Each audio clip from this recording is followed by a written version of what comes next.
Vega Jewelers exclusive luxury bridal jewelry exhibition 6th and 7th December, Hotel ITC Grand, Bay Beach Road, Vizag. నమస్తే. ప్రపంచ రక్షణ చరిత్రలోనే కని విని ఎరుగని విధ్వంసం. రష్యా అధ్యక్షుడు వ్లాదిమిర్ పుతిన్ ఆగ్రహం ఇప్పుడు ఒరెష్నిక్ రూపంలో విరుచుకుపడింది. తన నివాసంపై జరిగిన దాడికి ప్రతీకారంగా హైపర్సోనిక్ ఒరెష్నిక్ క్షిపణులతో ఉక్రెయిన్ను అంధకారంలోకి నెట్టేశారు. ఉక్రెయిన్ చరిత్రలో ఎన్నడూ చూడని విధంగా అత్యంత వేగవంతమైన విధ్వంసకర క్షిపణులతో ఖైవ్, ఎల్వివ్ నగరాలను ఉక్కిరిబిక్కిరి చేసి తన ప్రతాపాన్ని చూపించాడు.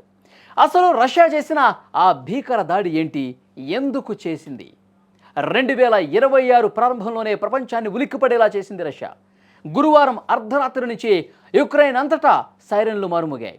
రష్యా ప్రయోగించిన Oreshnik intermediate range ballistic missile ఒక్కసారిగా నిప్పులు కురిపించింది. గంటకు 13,000 కిలోమీటర్ల వేగం, అంటే శబ్ద వేగం కంటే ఎన్నో రెట్లు ఎక్కువ. ఈ వేగాన్ని తట్టుకుని క్షిపణిని అడ్డుకోవటం ఏ డిఫెన్స్ సిస్టమ్కైనా అసాధ్యం.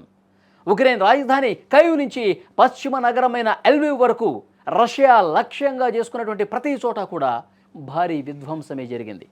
ఎల్వివ్లోని మేయర్ ఆండ్రీ సదోవి మాటల్లో చెప్పాలంటే అది ఒక నరకం.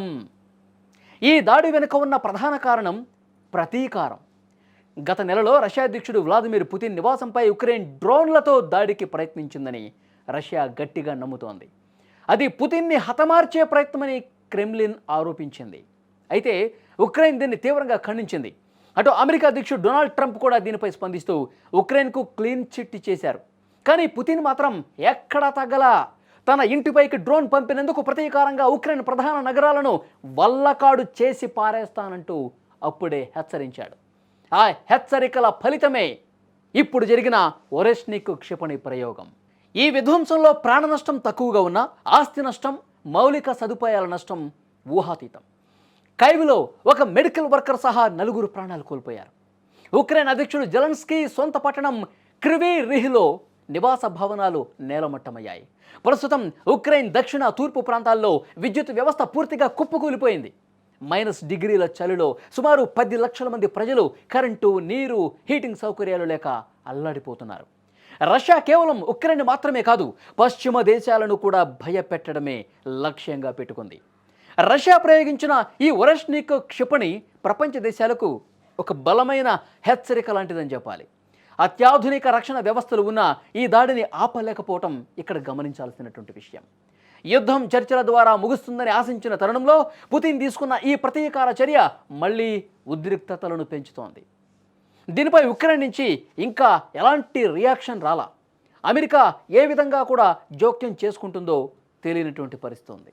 ఎందుకంటే ఇప్పుడు మనం అంతర్జాతీయ రాజకీయాలను ఒక్కసారి పరిశీలిస్తే ఈ దాడి వెనుక ఒక వ్యూహం ఉందనేది క్లియర్గా అర్థమవుతుంది. వెనిజులా రష్యాకి మిత్రదేశం. ఆ దేశ అధ్యక్షుడు మదురోని ఆయన అరెస్ట్ చేసి తీసుకువెళ్ళటం, ఆ తర్వాత గ్రీన్లాండ్ మీద కన్నేయటం, రష్యాకి ఎవరైతే సహకరిస్తున్నారో వాళ్ళకి 500% సుంకాలు పెంచుతామని చెప్పి ఒక వార్నింగ్ ఇవ్వటం, ఇవన్నీ చూస్తుంటే కనుక రష్యాను ఏ విధంగా భయపెట్టాలన్నది కూడా క్లియర్గా అర్థమవుతుంది. ఇప్పుడు ఉక్రెయిన్ మీద ఈ దాడి చేసిన తర్వాత వాళ్ళలో ఒక మార్పు కోరుకుంటున్నాడు పుతిన్. మరి ఆ మార్పు వస్తుందా? లేదు అంటే కనుక ఇదే రకమైనటువంటి ఉద్రిక్తతలు కొనసాగుతాయా? ఏం జరగబోతుందో చూద్దాం.